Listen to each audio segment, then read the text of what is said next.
నల్గొండ జిల్లాలో సంచలనం సృష్టించిన స్కూల్ ప్రిన్సిపాల్ రూపారెడ్డి హత్య కేసులో మిస్టరీ వేడింది. ఈ నెల 11న రూపారెడ్డిని ఇద్దరు విద్యార్థులు హత్య చేసినట్లు పోలీసులు గుర్తించారు. రూపారెడ్డిని హత్య చేసింది ఆమె పనిచేసే స్కూల్లోని 10వ తరగతికి చెందిన విద్యార్థులేనని తేల్చారు. మరో విద్యార్థి కూడా ఈ హత్యకు సహకరించినట్లుగా తేల్చారు.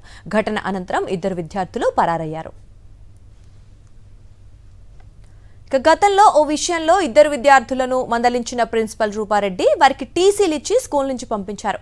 దీంతో రూపారెడ్డిపై విద్యార్థులు కక్ష పెంచుకున్నారు. జులాయిగా అలవాటు పడిన విద్యార్థులు డబ్బుల కోసం రూపారెడ్డిని బెదిరించి నగదు తీసుకెళ్లాలని పథకం వేశారు. అయితే పక్క ప్లాన్తో గ్లౌజులు మాస్కులు ధరించి రూపారెడ్డి ఇంట్లోకి ప్రవేశించిన విద్యార్థులు కేవలం 9 నిమిషాల్లోనే ఆమెపై కత్తితో దాడి చేసి హత్య చేసినట్లు దర్యాప్తులో పోలీసులు గుర్తించారు.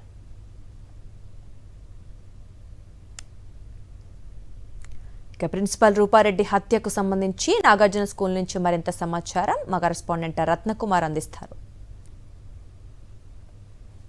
రాష్ట్ర వ్యాప్తంగా సంచలనం సృష్టించిన Kondamallepalli Nagarjuna grammar public school principal Rupa Reddy హత్య కేసులో నిందితులను పోలీసులు పట్టుకోవడం జరిగింది. స్కూల్లో చదువుతున్న 10వ తరగతి ఇద్దరు విద్యార్థులు ఈ యొక్క హత్య చేసినట్లు కూడా పోలీసులు నిర్ధారించినటువంటి పరిస్థితి. ప్రస్తుతం మనం నాగార్జున గ్రామర్ స్కూల్ దగ్గర ఉన్నాం. ఇదే స్కూల్లోనే ఆమె ప్రిన్సిపల్ గాను డైరెక్టర్ గాను ఉన్నారు రూపారెడ్డి.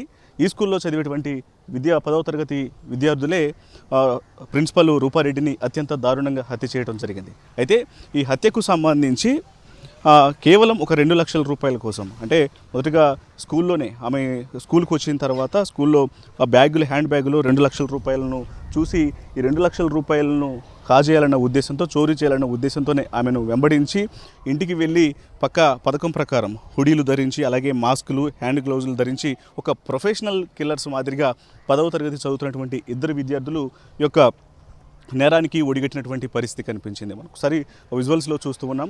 ఇదే నాగార్జున గ్రామర్ కాన్సెప్ట్ స్కూల్లో 1వ తరగతి నుంచి 10వ తరగతి వరకు ఇంగ్లీష్ మీడియం చదువుతూ ఉంటారు ఇక్కడ విద్యార్థులు. సో ఇక్కడ 10వ తరగతి చదువుతున్నటువంటి ఇద్దరు మైనర్ విద్యార్థులు ఈ దారుణానికి ఒడిగట్టడంతో ఒక్కసారిగా స్కూలు యాజమాన్యం షాకు గురైనటువంటి పరిస్థితి కనిపించింది. తోటి విద్యార్థులు అలాగే అధ్యాపకులు సైతం తమ దగ్గర చదువుతున్నటువంటి ఇద్దరు విద్యార్థులు ఇంత దారుణానికి ఒడిగడతారన్న విషయం ఒకసారిగా వాళ్ళందరినీ ఆశ్చర్యపరిచింది. ప్రజెంటు ఈ ఇన్సిడెంట్తో ఇవాళ పోలీసులు వాళ్ళను అరెస్ట్ చేసిన తర్వాత అదుపులో ఉంచి విచారించినటువంటి సందర్భంలోనే విద్యార్థులు సైతం తాము చేసినటువంటి నేరాన్ని ఒప్పుకున్నటువంటి పరిస్థితి. ఇక్కడ కొంతమంది అధ్యాపకులు ఉన్నారు, వాళ్ళతో మాట్లాడించినటువంటి ప్రయత్నం చేద్దాం. అసలు ఈ ఇన్సిడెంట్కు సంబంధించి ఏం చెప్తారు అనేది. సరే, ఏం చెప్తారు అంటే స్కూల్లో చదువుతున్నటువంటి ఇద్దరు విద్యార్థులే ఇంతటి దారుణానికి ఒడిగట్టారన్న విషయం తెలిసిన తర్వాత అసలు ఏమనుకున్నారు, గతంలో అసలు ఆ విద్యార్థులు ఎలా ఉండేవాళ్ళు? నేనైతే ఇక్కడ 17-18 ఇయర్ నుంచి పనిచేస్తున్నాను సార్. ఇంత దారుణం మనకు ఎప్పుడు, నేను యాక్చువల్గా టీచింగ్ ఫీల్డ్కి వచ్చి 2006 నుంచి ఉన్నాను.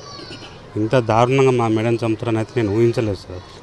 చాలా మంచి మేడం, మాకు అన్ని ధైర్యాలు నేర్పే మేడం ఆమె లేదనే సంగతి మాకంటే చాలా దారుణంగా ఉంది. ఆ పిల్లలు చూసినా మాకు అట్లా అనిపించారు సార్.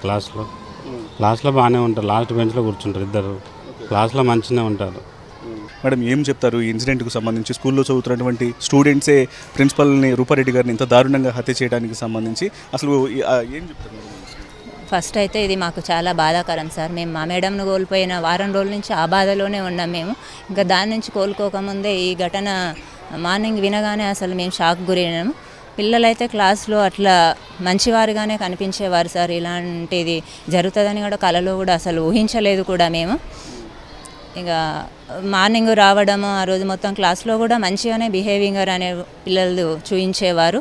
ఎలాంటి డౌట్ కూడా ఉండకపోయేది పిల్లల్ని చూస్తే. కానీ ఇది చాలా బాధాకరం అనిపిస్తుంది సార్ మాకైతే. మేడం హ్యాండ్ బ్యాగ్లో ఉన్నటువంటి 2 లక్షల రూపాయలను చూసి వాటిని కాజేయాలన్న ఉద్దేశంతోనే ఇలా చేశారనే విషయం తెలుస్తుంది ప్రాథమికంగా. ఎప్పుడన్నా వీళ్ళు చోరీలు చేయటం కానీ, దొంగతనాలు ఇట్లా స్కూల్లో చేయటం కానీ, వీళ్ళకి సంబంధించినటువంటి బిహేవియర్ కానీ ఎలా ఉండేది, ఎట్లా? పిల్లలైతే దొంగతనానికి మాత్రం ఎప్పుడు పాల్పడలేదు సార్. మేము అబ్బాయి లాస్ట్ ఇయర్ వచ్చినట్టుంది, బిఫోర్ లాస్ట్ ఇయర్ నుంచి.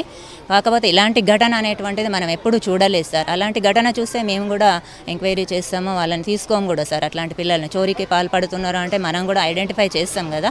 అలాంటిది కూడా ఎప్పుడు ఈ పిల్లల మీద నెగిటివ్గా ఎన్నడూ కూడా జరగలేదు సార్. మంచిగానే ఉండేది, వస్తుండేది, పోతుండేది. కొంచెం రెగ్యులర్గా ఉంటే కూడా మేము ఇన్ఫార్మ్ చేసేది పేరెంట్స్కి. ఇంకా దొంగతనాలు మాత్రం ఎలాంటి ఇష్యూ అనేటువంటివి లేవు సార్. స్కూల్లో చదువుతున్నటువంటి విద్యార్థులే ప్రిన్సిపల్ రూపారెడ్డి గారిని అత్యంత దారుణంగా హత్య చేశారన్న విషయం తెలిసిన తర్వాత ఈ ఇన్సిడెంట్కి సంబంధించి ఏం చెప్తారు సార్? ఇది చాలా ఫ్రైటనింగ్ ఇన్సిడెంట్ సార్, భయంకరంగా ఉంది. టీచర్లకు కూడా ఈ రోజుల్లో ఇంకా సేఫ్టీ సెక్యూరిటీ అనేది లేదు. ఒకవేళ ఇలాంటి సన్నివేశాలు సంఘటనలు మళ్ళీ టీచర్లు ఒకవేళ వాళ్ళని చదువు విషయంలో ఏదైనా మందలించినట్లయితే మళ్ళీ తిరిగి టీచర్ల పైన ఎలాంటి అఘాయిత్యాలకి పాల్పడతారని చెప్పి టీచర్లు కూడా అలాంటి భయానకమైన వాతావరణం అనేది నెలకొంది ప్రస్తుత పరిస్థితిలో. ప్రజెంట్ యూత్ అంతా కూడా ఈ కోవిడ్ తర్వాత గుట్కాకి తర్వాత గంజాయికి బాగా మత్తు పదార్థాలకి అలవాటు పడ్డారు. ఈ అలవాటు పడడం అనేది వీళ్ళని మనీ సోర్సెస్కి వాళ్ళకి ఎక్కడ దొరకదు కాబట్టి ఇలాంటి పనులు చేస్తే ఏమన్నా దొరుకుదేమో అని వాళ్ళ ప్రయత్నం కావచ్చు. రూపారెడ్డి హత్య వెనుకాల స్కూల్లోని ఇద్దరు విద్యార్థుల పాత్ర అనేది ఉంది అన్న విషయం తెలిసిన తర్వాత తామే షాకు గురయ్యామనేటువంటి విషయాన్ని కూడా ఇక్కడ అధ్యాపకులు తెలియజేస్తూ ఉన్నారు. ప్రస్తుతం ఇద్దరు 10th క్లాసు విద్యార్థుల్ని ఇటు పోలీసులు అదుపులోకి తీసుకొని విచారిస్తున్నటువంటి పరిస్థితి కనిపిస్తోంది.